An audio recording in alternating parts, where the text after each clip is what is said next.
With Splatoon 2's Direct last week, we've been eager Squid kids for the game's arrival next week. Having a Splatfest to take part in this Saturday is even better, and since the release of the demo, we've explored every corner of Inkopolis Square. At 1.4 gigabytes, Nintendo gave us the data for nearly half of Splatoon 2, and it's a pleasant surprise of what kind of Easter eggs we found. Tucked away in a corner of Inkopolis Square, we see the Salmon Run headquarters under construction. When you look above the gated entrance, we get a glimpse at two giant posters. One of the posters closely resembles Phantom of the Opera, and the other has a striking resemblance to the Broadway smash Wicked. Could the fine arts be making an appearance in Splatoon 2? Only time will tell. Can you believe it's been nearly 2 years since Splatoon's release, and almost a year since the outcome of Team Callie vs Team Marie's Splatfest? We've seen Marie, and we have an idea of when Callie will make an appearance, but if you're an original Squid Sister fan, you should make your way over to Krusty Sean's food cart. After leaving Shrimp Kicks, our fine crustacean is running his own food truck. It also seems like he is still a fan of Callie and Marie, as on the dashboard of his truck, you see a sunscreen with Callie and Marie's silhouettes.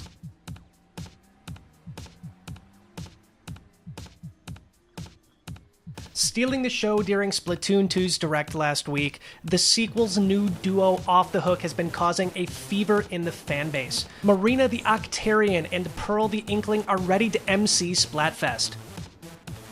Their designs are quite interesting. The magenta and black of Callie versus the white and pink of Pearl, along with the green and white of Marie versus the luminescent aquamarine green of Marina. The designs are definitely inverted, but more interesting still are the zippers that each of these characters have. If you look closely at the eyes of Marina and Pearl, you can see the exact same designs in their pupils as we see on the zipper.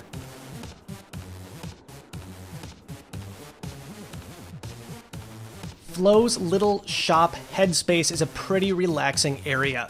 Tucked away on shelves, you can find earring displays, other headgear, and more.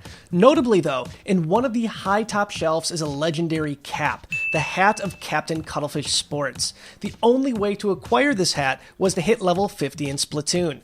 Perhaps it's making its return to the shop instead. Off to the right, Flo has her store decorated with various plants and some hanging lamps. Look closely at the mainly yellow stained glass lamp and you can see the face of a zapfish. This next one might be a bit of a stretch, but the other items on display in Headspace aren't headgear. We have an idea, we know what they are, and that is bath bombs. If you happen to be a fan of Lush Cosmetics, then it may click why the interior and shop setup looks super familiar. A company that originated in the United Kingdom has been spread out across the world. This business is popular in Japan and the US.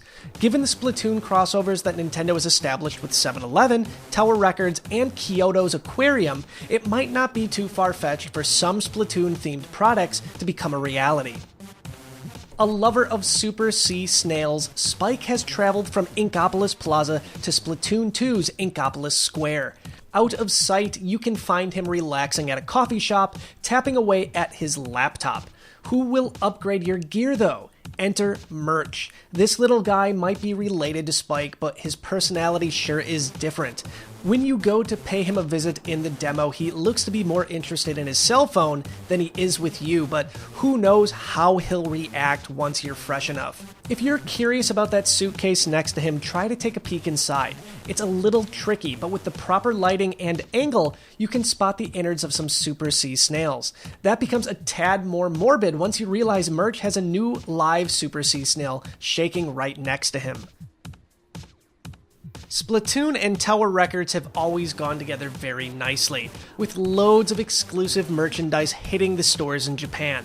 Well folks, it looks like that partnership has crossed into the video game world, as we can see high on a billboard there is a Tower Records advertisement and possibly even a store. If you look closely at the billboard, you can even see it's promoting Wet Floor's new CD. From an alleyway in Inkopolis Square, we see far off into the distance the main tower of Inkopolis Plaza, the first area in the original Splatoon game. Most notably, we can see that the Zapfish is missing, again, and that we'll definitely be reclaiming them in hero mode.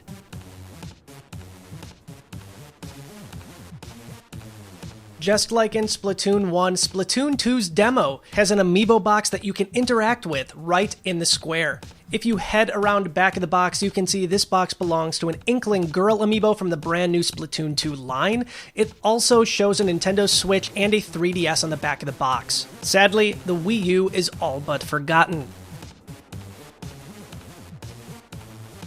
When you first start up your Splatfest demo, you find yourself in a tutorial level that looks like it's under construction.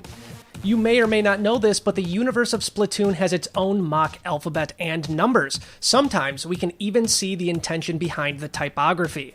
One such sign limited to this area is a construction sign with numbers resembling 823. Given Splatoon's history of free DLC and how soon ARMS is getting its first content update, Splatoon 2's first batch of new maps, weapons, or gear might land on August 23rd, about a month after the game's release. That's just a small selection of things that we discovered in the brand new Splatoon 2 demo.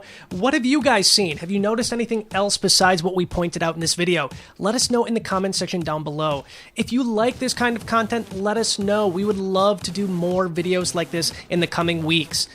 That's it from me, guys. See ya at Splatfest this Saturday. Amiibo Jason, signing out.